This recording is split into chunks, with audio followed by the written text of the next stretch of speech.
Ils veulent construire un monde de robots. Quant à l'accord signé sur le nucléaire iranien magnifique de guerre constituée. Nation France. Si votre vote Bonjour à tous et bienvenue dans ce nouveau numéro de Passe l'Info, quelque peu spécial puisque aujourd'hui nous traiterons d'un sujet, les gilets jaunes. Et une question se pose, la révolte ou la révolution? Après que les responsables politiques aient passé tant d'années à déverser leurs paroles bien pensantes dans tous les grands médias, en nous alertant contre la menace verte, le danger islamiste, tant de chroniques haineuses et d'analyses apocalyptiques prédisant le déferlement prochain des hordes d'islamistes venus de nos banlieues pour instaurer la charia dans l'Hexagone, les Français dans leur majorité ne se sont pas fait berner. Le bon peuple gaulois a été assailli de toutes parts par cette menace verte, voile, laïcité, halal, caricature. Telles étaient les nouvelles priorités de notre société. Ça, c'est de la pipe. Les agents de propagande semaient les graines de la division et soufflaient sur les flammes de la guerre civile dans leur stratégie du diviser pour mieux régner. Le musulman se retrouvait stigmatisé, coupable par défaut, bouc émissaire idéal pour détourner l'opinion des véritables problèmes. Des nouveaux convertis à l'islam. La fin du ramadan, la question des minarets. Parlons des musulmans de France. Not in my name. Business du halal. L'année dernière, le titre a réalisé ses meilleures ventes. Pour son rédacteur en chef politique, parler de l'islam, c'est parler cru. Mais c'était insulter l'intelligence du peuple français, cette majorité silencieuse à qui on ne demande pas son avis, qu'on méprise constamment, mais qui a bien compris quel était le problème et qui étaient les véritables responsables de sa situation dramatique. Une majorité qui se retrouve pleinement dans un mouvement de jaunes vêtus, portant haut et fort ses revendications et criant sa colère à la face d'une élite dirigeante complètement dépassée et déconnectée des réalités du pays. Un aveuglement incroyable mais qui n'est guère étonnant pour une classe dominante vivant depuis trop longtemps dans sa tour d'ivoire, incapable de comprendre ou de ressentir la fureur d'un peuple à bout. Un peuple qui a bien compris quels étaient les tenants et les aboutissants d'un système oligarchique dont il ne veut plus et dont il a parfaitement identifié les acteurs, les banques, les multinationales, les lobbies, ainsi que les politiciens et les médias qui sont à leur service. Un système qui favorise les plus forts et fragilise les plus faibles.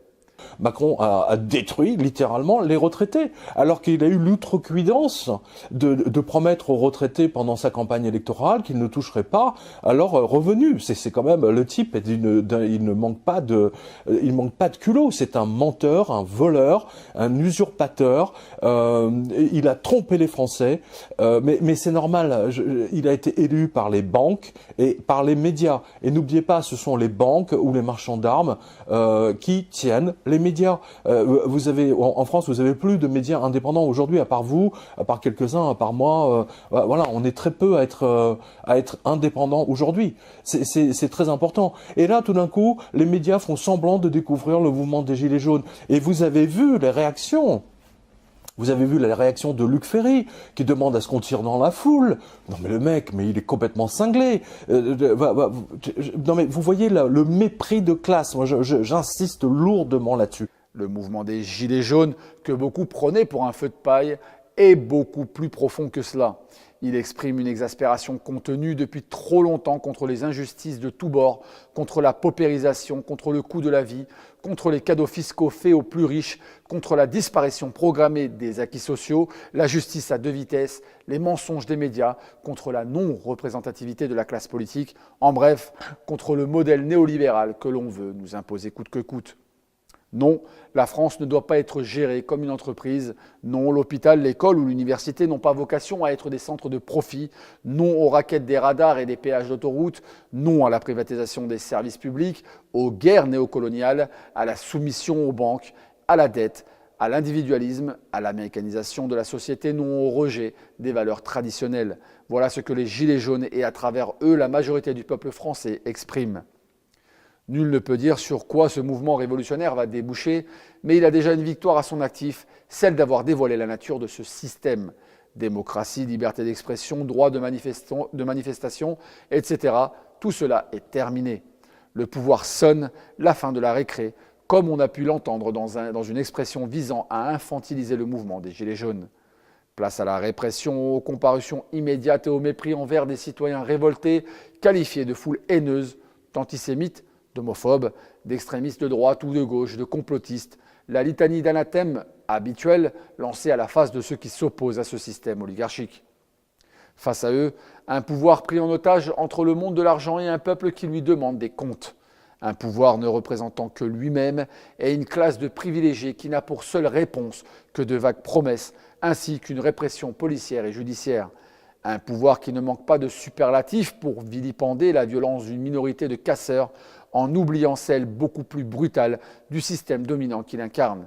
La violence de l'usure bancaire, des licenciements, de la misère sociale, du mépris de classe et de l'arrogance avec lesquels est traité le petit peuple.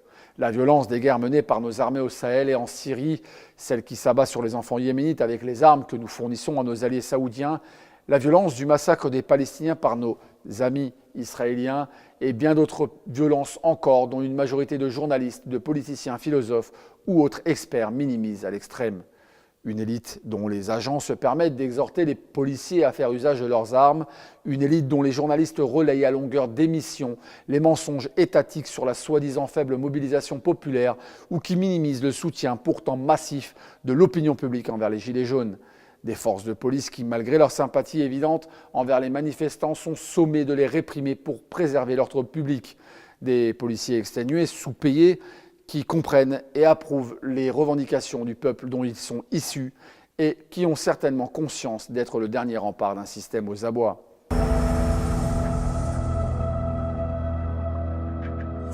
2 mois après son élection, nous avons envoyé une lettre ouverte à M. Macron avec des propositions à lui faire pour lutter contre le suicide au sein de la police nationale. Nous lui proposions notamment des cycles de travail non pathogènes.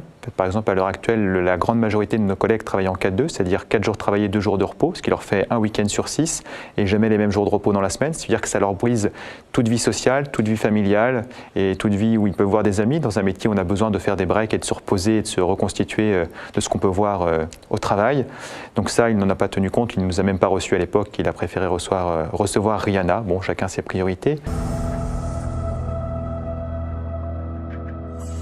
Alors nos collègues, une grande partie des policiers sont gilets jaunes sur les revendications, notamment sur le pouvoir d'achat. Après, sur les revendications politiques, ce n'est pas le rôle d'un policier de prendre ça, à part dans sa vie personnelle.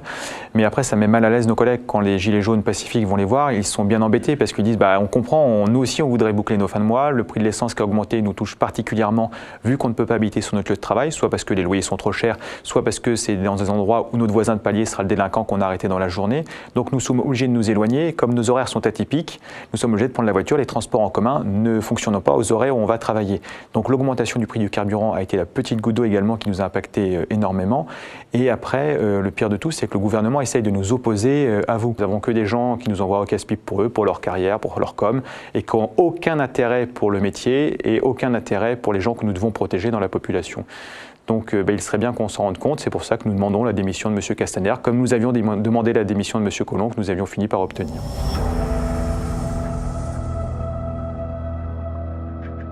Dans le cadre du grand débat national, M. Macron ne parle pas de la sécurité, il ne parle pas des suicides de façon générale, parce qu'on nous dit que les morts sur les routes, c'est très important.